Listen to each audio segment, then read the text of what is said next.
Hello guys, welcome to Python's tutorial by Technical Goblet, and in this video we are going to discuss about the fundamentals of Python language. अब मेरी English हो चुकी है खत्म, अब हम हिंदी में डिस्कस करेंगे। तो कोई भी लैंग्वेज सीखने से पहले आपको फंडामेंटल सीखने बहुत ज़्यादा ज़रूरी हैं, चाहे आप इंग्लिश सीखें चाहे आप हिंदी सीखें। तो यहाँ पर भी हम पहले फंडामेंटल सीखेंगे। फंडामेंटल्स में पहला टॉपिक है हमारे पास वेरिएबल्स एंड ऑब्जेक्ट्स। आप अपने चारों तरफ कोई भी चीज देखेंगे दैट इज एन ऑब्जेक्ट, चाहे आप पेन देखें, चाहे आप एक लैपटॉप देखें, चाहे आप एक बुक देखें, उस बुक की कुछ प्रॉपर्टीज हैं और जिसकी कोई भी प्रॉपर्टीज है that is called an object. तो पाइथन में जो ऑब्जेक्ट्स होते हैं वो भी कुछ इसी तरह के होते हैं एंड हर ऑब्जेक्ट के पास तीन चीजें होती हैं। First is identity and the second is a type and the third is a value. Identity means जो एड्रेस पर आप वैल्यू को स्टोर करवा रहे हैं, दैट मीन्स मेमोरी में जहां पर आप वैल्यू को स्टोर करवा रहे हैं, तो उस मेमोरी को आप जो भी नाम देंगे उस नाम को हम क्या कहेंगे, identity. And the second option is type. Type means what type of data we are storing in that memory. We are storing 10 value, that is a number. We are storing a name, that is a string value, and we are storing 10.5, that is a float value. And the next we have a value. A value, that means we are storing 10, we are storing name. These are the values stored at that memory place. Here is the example, a equals to 10. तो यहाँ पर ID जो हुई हमारे पास क्या है, ए है। ए क्या है, जिस एड्रेस को हमने नाम दिया है। क्योंकि हम एड्रेस को डायरेक्ट एक्सेस नहीं कर सकते, हमें कोई ना कोई नाम रखना पड़ता है, वरना एड्रेस को हम याद नहीं रख सकते हैं।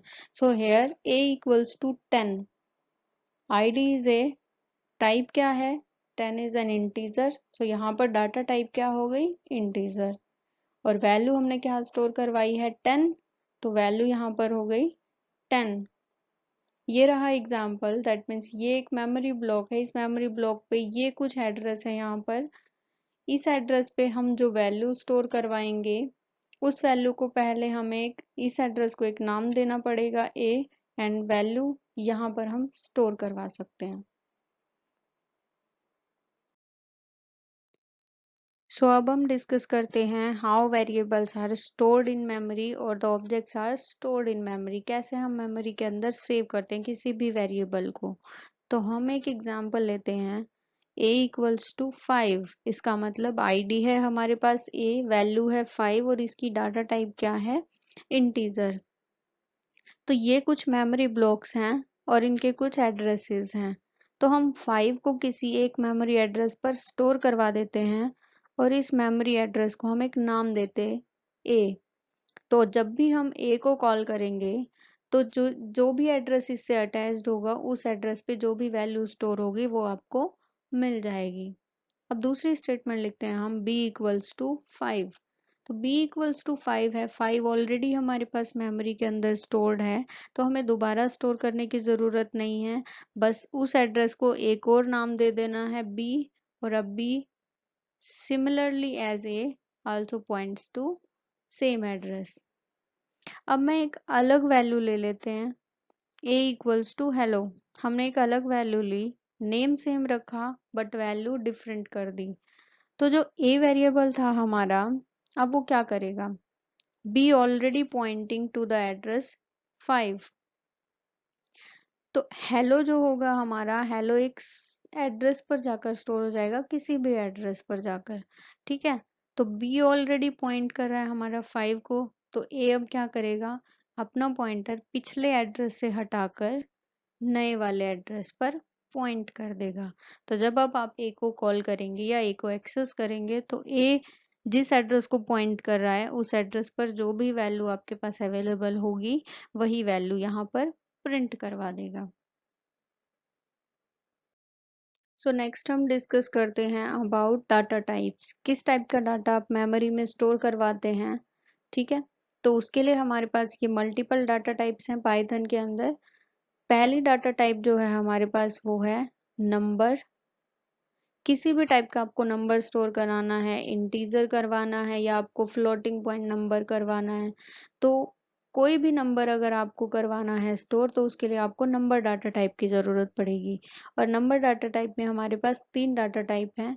फर्स्ट इज इंटीजर, उसमें आपके पास पॉजिटिव इंटीजर्स भी होंगे और नेगेटिव इंटीजर्स भी होंगे। सेकंड आपके पास फ्लोटिंग पॉइंट नंबर, जो भी आपके डेसिमल पॉइंट वाले नंबर्स होंगे, चाहे वो पॉजिटिव हो चाहे वो नेगेटिव हो, वो सारे किसके अंदर आएंगे, फ्लोटिंग पॉइंट डाटा टाइप के अंदर। थर्ड है आपके पास कॉम्प्लेक्स नंबर्स। तो कॉम्प्लेक्स नंबर की फॉर्म आपके पास होती है ए plus iota B.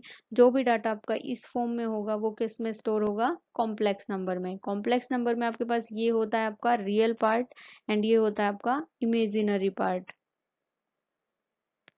Integer data type के अंदर यहाँ पर हमारे पास एक बुलियन डाटा टाइप भी होता है। बुलियन डाटा टाइप में हमारे पास दो वैल्यूज होती हैं, एक 1 होती है एंड एक 0 वैल्यू होती है। 1 को हम बोलते हैं ट्रू एंड 0 को बोलते हैं फॉल्स। तो आपके पास ये दोनों जो है वैल्यूज, ये भी हमारे पास बुलियन डाटा टाइप के अंदर हैं।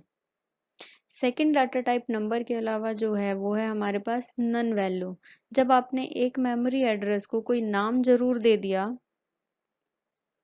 लेकिन वहां पर आपने कोई भी वैल्यू स्टोर नहीं की है, तो वो वैल्यू जब आप एक्सेस करेंगे तो वो क्या रिटर्न करेगा, नन। मतलब जब आप कहीं पे भी कोई भी वैल्यू नहीं देते हैं तो वो वैल्यू क्या होती है, हमारी नन वैल्यू होती है। जीरो और नन में डिफरेंस है, या अगर आपने यहाँ पर जीरो दी तो वो जीरो क्या होगी, एक इंटीजर टाइप का डाटा होगा, लेकिन जब आप एक नन देंगे तो वो किस टाइप का डाटा होगा, नन टाइप का डाटा होगा। नेक्स्ट डाटा टाइप जो हमारे पास है वो है सीक्वेंसेस। सीक्वेंसेस में हमारे पास सीक्वेंस होती है एक, या आपके पास नंबर्स की सीक्वेंस हो सकती है, कैरेक्टर्स की सीक्वेंस हो सकती है, या फिर आपके पास नंबर के बाद कैरेक्टर्स भी हो सकते हैं। तो जो डाटा सीक्वेंस में स्टोर किया जाता है उनको हम कहते हैं सीक्वेंसेस। तो सबसे पहला जो डाटा है वो है हमारे पास स्ट्रिंग। हमने जो भी हम डबल क्वोट के अंदर लिखेंगे वो हमारा डाटा होता है स्ट्रिंग। चाहे आप डबल क्वोट के अंदर लिखो, सिंगल क्वोट के अंदर लिखो या ट्रिपल क्वोट के अंदर लिखो, वो सारा डाटा हमारा माना जाता है स्ट्रिंग के अंदर। मैंने यहाँ पर लिख दिया हाई, तो ये जो हाई वर्ड मैंने यहाँ पर लिखा है, इस हाई वर्ड को हम एक स्ट्रिंग मानेंगे। स्ट्रिंग क्यों है ये, क्योंकि इसमें सीक्वेंस ऑफ कैरेक्टर्स है। ठीक है। नेक्स्ट है टपल। टपल भी हमारे पास डाटा ऐसा है जिसमें हम वैल्यूज को स्टोर करवाते हैं। लाइक हमने यहाँ पर लिख दिया 1 और यहाँ पे मैंने लिख दिया हाई, तो यहाँ पर नंबर है और उसके बाद एक स्ट्रिंग है। तो ये डिफरेंट डाटा टाइप्स जब आप एक वेरिएबल के अंदर स्टोर करवा सके तो वो हमारे पास बनती है टपल। टपल में आप यूज करोगे small brackets. Second we have list. List is similar to tuple, बस आपके पास ब्रैकेट्स चेंज हो जाएंगी। यहाँ पर स्मॉल ब्रैकेट्स की जगह आपको यूज करनी है स्क्वायर ब्रैकेट्स, और स्क्वायर ब्रैकेट्स के अंदर आप सिमिलर डाटा लिख सकते हैं जैसे आप टपल्स के अंदर लिख रहे थे। टपल्स और लिस्ट हम आगे डिस्कस करेंगे। नेक्स्ट टॉपिक है डिक्शनरीज। डिक्शनरीज में हमारे पास जो डाटा होता है वो एक मैपिंग की तरह होता है। तो जो डाटा टाइप हमारे पास मैपिंग है, उस मैपिंग में हमारे पास क्या होगा, डिक्शनरी में यहाँ पर एक आईडी होगी और एक वैल्यू होगी, और इस डाटा को हम कर्ली ब्रैकेट्स में स्टोर करते हैं। और आपको जितनी वैल्यूज यहाँ पर स्टोर करवानी है आप यहाँ पर कोमा सेपरेट करके यहाँ पर वैल्यूज को स्टोर करवा सकते हैं। तो मैं यहाँ पर दूसरी वैल्यू भी इंटर करवा देती हूँ, आईडी एंड वैल्यू। तो यहाँ पर दो वैल्यू अगर आपको देनी है तो हर वैल्यू में आपके पास दो चीजें होंगी, पहली होगी आईडी और दूसरी होगी वैल्यू। एग्जाम्पल एक ले लेते हैं यहाँ पर, जैसे रोल नंबर मैंने लिखा 1 और यहाँ पर स्टूडेंट का नाम दे दिया। तो जब भी आपको यहाँ से वैल्यू एक्सेस करवानी है तो आपको आईडी से एक्सेस करवानी है और यहाँ पर आपको ये वाली वैल्यू मिल जाएगी। ज्यादा डिटेल में हम आगे चैप्टर्स में इनको पढ़ेंगे।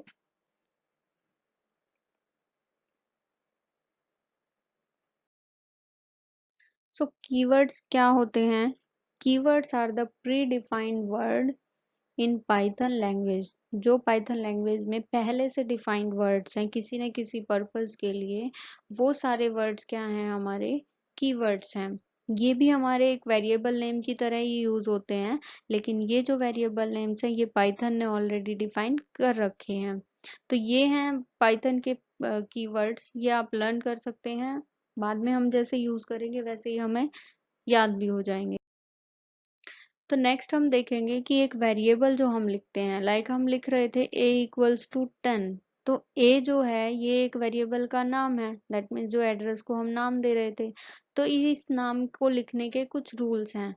तो ये रूल्स है हमारे पास। पहला रूल है कि ये जो है किसी भी साइज का हो सकता है वेरिएबल का नाम।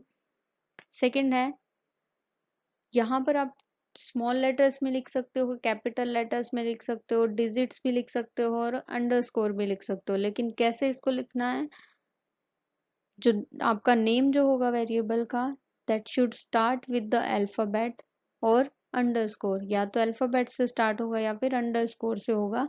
उसके बाद आप चाहे अल्फाबेट लिख दो, चाहे आप नंबर लिख दो, चाहे आप अंडरस्कोर लिख लो। जो नेम हमारा होगा वेरिएबल का वो एक कीवर्ड नहीं होना चाहिए। जो अभी हमने कीवर्ड्स डिस्कस किए पाइथन के कीवर्ड्स, वो हम यहाँ पर यूज नहीं कर सकते हैं। एक गुड प्रोग्रामिंग में आप जब भी किसी वेरिएबल का नाम रखते हैं तो वो एक मीनिंगफुल होना चाहिए वेरिएबल नेम, और शॉर्ट होना चाहिए ताकि आपको याद भी रहे। सेकंड, जो भी आप वेरिएबल नेम लिखेंगे वो लोअर केस लेटर्स में लिखा जाए तो अच्छा रहता है। अब कुछ वैलिड आइडेंटिफायर्स के नाम हम यहाँ पर ले लेते हैं। वैलिड आइडेंटिफायर में आप होंगे ए बी, यहाँ पर हमने लिखा ए बी। सेकेंड, यहाँ पर लिखा 2a underscore A2, A underscore 2, A underscore B. These are some of the valid identifiers. Invalid identifier में आप लेंगे यहाँ पर 2a, क्योंकि हम नंबर से स्टार्ट नहीं कर सकते हैं। हम यहाँ पर लिख रहे हैं 2 underscore a and underscore b, तो एंड हमारे पास हम इसमें यूज नहीं कर सकते हैं। तो ये कुछ वैलिड आइडेंटिफायर्स और इनवैलिड आइडेंटिफायर्स हमने डिस्कस किए। Thank you for watching this channel, meet you in next video, till then ख्याल रखिए अपना।